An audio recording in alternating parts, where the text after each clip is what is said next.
ઐતિહાસિક રથયાત્રાના જે ગજરાજ છે તે શાહપુર વિસ્તારમાં પહોંચ્યા છે। અહીં આ સીધા દ્રશ્યોમાં જોઈ શકાય છે કે જે ગજરાજ છે તે પોતાની શાહી ઠાઠ સાથે શાહપુર વિસ્તારમાં પહોંચ્યા છે અને જે આ ગજરાજો માટે પોલીસ દ્વારા પૂરતી જગ્યા કરાવવામાં આવી રહી છે। કોઈ વ્યક્તિ વચ્ચે આવે નહીં અને કોઈ દુર્ઘટના ન સર્જાય તે માટે ચપ્પા ચપ્પા પર ચુસ્ત પોલીસ બંદોબસ્ત ગોઠવવામાં આવ્યો છે। અહીં જોઈ શકાય છે કે કોઈ ગજરાજ બેકાબુ ન બને તે માટે એના જે મહાવત છે, ટ્રેન થયેલા મહાવત, તે પણ ગજરાજને કંટ્રોલ કરી રહ્યા છે। એમ કહી શકાય છે કે અત્યારે હાલમાં શાહપુર વિસ્તારમાંથી આ જે ગજરાજ છે તે પસાર થઈ રહ્યા છે। અમદાવાદની સુપ્રસિદ્ધ આ જે પૌરાણિક અને ઐતિહાસિક અને પારંપરિક જે રથયાત્રા છે તે હાલમાં શાહપુર વિસ્તારમાંથી પસાર થઈ છે અને મોટી સંખ્યામાં જે ભક્તો છે તે ભગવાનના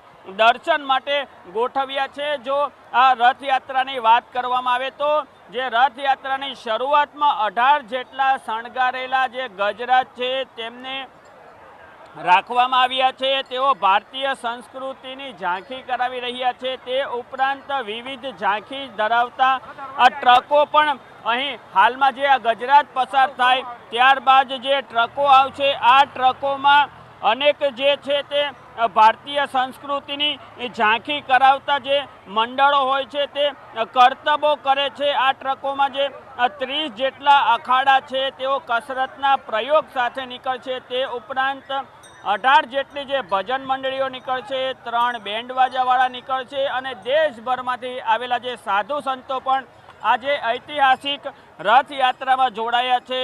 1000 થી 1200 જેટલા જે ખલાસી ભાઈઓ છે તેઓ પણ રથ છે તેમને ખેંચી રહ્યા છે। જો સાધુ સંતોની વાત કરવામાં આવે તો દેશભરમાંથી 2500 જેટલા સાધુ સંતો આવ્યા છે। તેઓ હરિદ્વાર, અયોધ્યા, નાસિક, ઉજ્જૈન અને જગન્નાથપુરી તથા સૌરાષ્ટ્રમાંથી ખાસ કરીને આ જે ઐતિહાસિક અને દિવ્ય પ્રસંગ છે તેમાં ભાગ લેવા આવ્યા છે। પરમ પુનિત સાંસ્કૃતિક અને ઐતિહાસિક જે રથયાત્રા છે તેમાં જેના દર્શન કરવા માટે હાલમાં માનવ કીડિયારું ઉભરાઈ ગયું છે અને આ જે રથયાત્રામાં આદિવાસી નૃત્ય ઉપરાંત જે ગુજરાતની ઓળખ એવી પરંપરાગત રાસ ગરબા પણ લોકો લેતા હોય છે અને રસ્તામાં ઠેર ઠેર જે નાગરિકો છે તેને પ્રસાદનું પણ વિતરણ કરવામાં આવે છે।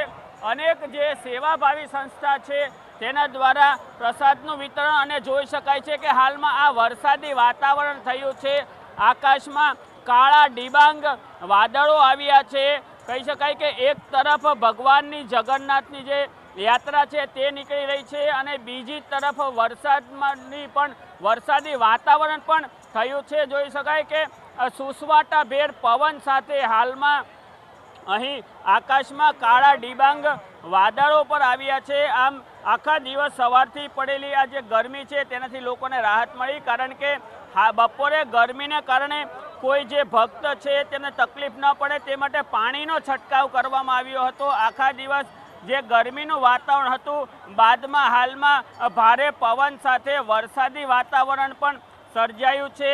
આમ કહી શકાય કે ગજરાજનું ગજરાજ અહીંથી પસાર થયા બાદ જે પોલીસનો બંદોબસ્ત છે, મોટી સંખ્યામાં જે પોલીસ કાફલો છે તે પણ અહીં પહોંચી ગયો છે। આ પોલીસ કાફલામાં જોઈ શકાય છે કે સાયબર ક્રાઇમના ડીસીપી લવીના સિન્હા સહિતના જે ઉચ્ચ પોલીસ અધિકારીઓ છે તે પણ જોડાયા છે।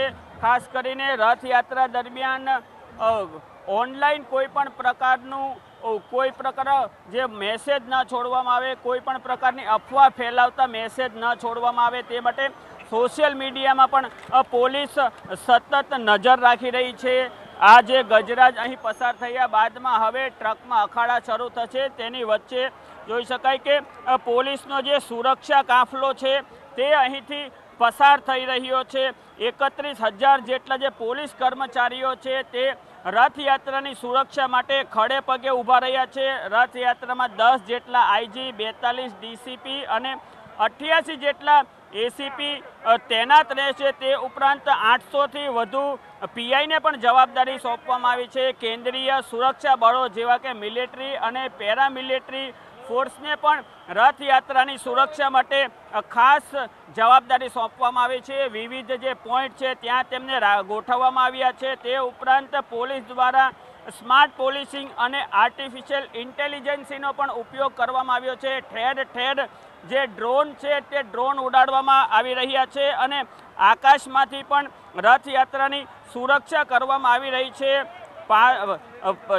65,000થી વધુ જે ફેસ રેક્ઝિનેશન છે, જે અસામાજિક તત્વો છે તેને પકડવા માટે આ ટેકનોલોજીનો ઉપયોગ કરવામાં આવ્યો છે। ગજરાજ પણ ગત વર્ષે ગજરાજ બેકાબૂ થયા હોય તે પ્રમાણે આ વર્ષે ગજરાજ બેકાબૂ ન થાય તે માટે તેમના જે પગ છે ત્યાં સાંકળ પણ બાંધવામાં આવી છે। હાલમાં જોઈ શકાય છે કે પોલીસ કાફલો શાહપુરથી અહીંથી પસાર થયા બાદ જે ટ્રકો છે તે ટ્રકો અહીં આવી છે અને આ ટ્રકોમાં જે વિવિધ અખાડા છે તે અખાડા વિવિધ કરતબો કરી રહ્યા છે અને આ અખાડામાં જે ભારતીય સંસ્કૃતિ છે તેની ઝાંખી થાય છે। આમ કહી શકાય કે 18 ગજરાજો પસાર થયા બાદ 101 જેટલા આ ટ્રકો છે તે પસાર થશે। આ ટ્રકમાં જોઈ શકાય છે કે આ ટ્રક છે બાબરી બડા બાદશાહ મંડળનો આ ટ્રક છે અને આ ટ્રકને ખૂબ જ કલાત્મક રીતે શણગારવામાં આવ્યા છે। આમ જે આ સાંકડી ગલીમાંથી ટ્રકો પસાર કરવા માટે જે પોલીસ જવાનો અને જે સ્વયંસેવકો છે તે સતત રસ્તો કરી રહ્યા છે, માર્ગ આપી રહ્યા છે અને આ ટ્રકોમાંથી જોઈ શકાય છે કે ભક્તોને પ્રસાદ આપવામાં આવી રહ્યો છે। આ એક ટ્રક છે તે પસાર થયા બાદ આ જે બીજી ટ્રક છે તે પણ પસાર થઈ છે।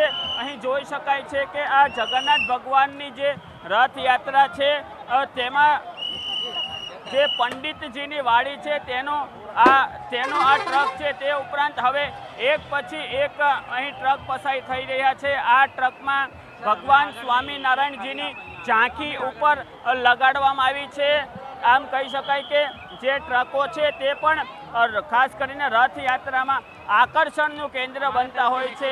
આ ઘાટલોડિયા યુવક મંડળની ટ્રક આવી છે, ટ્રક નંબર 94 આ ઘાટલોડિયા યુવક મંડળ છે તેની ટ્રક આવી છે। આમ શહેરના જે વિવિધ યુવક મંડળો હોય તેમની પણ ટ્રકો આવતી હોય અને આ ટ્રકોને સ્વયંસેવકો દ્વારા કલાત્મક રીતે શણગારવામાં આવેલી હોય છે। આ ટ્રકોમાંથી જે ભક્તો હોય છે તેને મગ, જામુન સહિતનો વિવિધ પ્રસાદ વહેંચવામાં આવે છે અને આ ટ્રકો અને ઝાંખીને કારણે જે ભક્તો દર્શન કરવા આવ્યા હોય તેમને ભારતીય સંસ્કૃતિ, ભારતીય કલા અને ભારતીય જે પરંપરા છે તેના દર્શન થતા હોય છે। આમ કહી શકાય કે શાહપુર વિસ્તારમાંથી હાલમાં રથયાત્રા પસાર થઈ રહી છે। આગળ સાંકડો રસ્તો હોવાને કારણે અને ટ્રકો મોટી હોવાને કારણે અહીં રથયાત્રા છે તેમની જે ગતિ છે થોડી ધીમી થઈ છે, કારણ કે મહાકાય જે મોટી મોટી ટ્રકો હોય છે તેમને શણગારવામાં આવી છે અને રસ્તો જે સાંકડો છે તેને કારણે પસાર થવા માટે પણ જે સુરક્ષા જવાનો છે તેઓ સતત જગ્યા કરાવી રહ્યા છે, સતત ટ્રાફિક અને જે લોકોની ભીડ છે તેને કંટ્રોલ કરી રહ્યા છે, તેને મેનેજ કરી રહ્યા છે। આ હનુમાન સેવા ટ્રસ્ટની જે ટ્રક છે તે અહીંથી પસાર થાય છે। આમ કહી શકાય કે 101 જેટલી ટ્રકોની જે ઝાંખી છે તે હાલમાં અહીંથી પસાર થઈ રહી છે અને આ ટ્રકોને ખૂબ જ સારી રીતે કલાત્મક રીતે શણગારવામાં આવી છે। ટ્રકોમાં જે પ્રકૃતિ છે તેની રચનાઓ, વૃક્ષો વાવવાનો પણ અનુરોધ કરવામાં આવ્યો છે। આ સમસ્ત ક્ષત્રિય બાવરી સમાજની પણ અહીં ટ્રસ્ટની જે ટ્રક છે તે પસાર થઈ રહી છે અને ટ્રકની અંદર ભગવાન જગન્નાથ છે તેમની ઝાંખી બનાવવામાં આવી છે। આજે બીજી ટ્રક આવી છે જૂના માધુપુરા ઠાકોર યુવક મંડળની ટ્રક છે અને તેની આગળ જે ભગવાન શિવ છે, જટાધારી શિવ છે તેની પ્રતિકૃતિ તૈયાર કરવામાં આવી છે। આમ આ રીતની અલગ અલગ પ્રતિકૃતિ તૈયાર કરેલી 101 જેટલી ટ્રકો હાલમાં પસાર થઈ રહી છે અને થોડા જ સમયમાં હવે જે ભગવાનનો જે રથ છે, 3 રથ છે તે પણ અહીંથી પસાર થશે। જી।